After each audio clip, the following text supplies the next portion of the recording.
Trước những diễn biến phức tạp của thời tiết, Ủy ban Nhân dân tỉnh Đồng Tháp vừa ban hành công văn nhằm chủ động ứng phó diễn biến mưa lớn, lũ và triều cường gây ngập trên địa bàn tỉnh.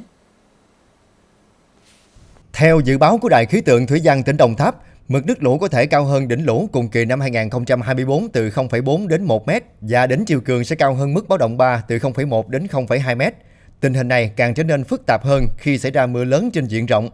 Để giảm thiểu thiệt hại, Ủy ban Nhân dân tỉnh yêu cầu các sở ban ngành và Ủy ban Nhân dân các xã phường phối hợp chặt chẽ, triển khai hiệu quả các chỉ đạo của Ủy ban Nhân dân tỉnh về công tác phòng chống thiên tai từ nay đến cuối năm 2025. Trong đó, Sở Nông nghiệp và Môi trường phối hợp theo dõi diễn biến mưa lũ, chỉ đạo tiêu úng bảo vệ sản xuất, kiểm tra an toàn thủy lợi và đảm bảo chất lượng cấp nước sinh hoạt. Bộ Chỉ huy Quân sự tỉnh cùng chính quyền cơ sở rà soát phương án sẵn sàng lực lượng, phương tiện và tuyên truyền để người dân chủ động ứng phó mưa lũ theo phương châm 4 tại chỗ.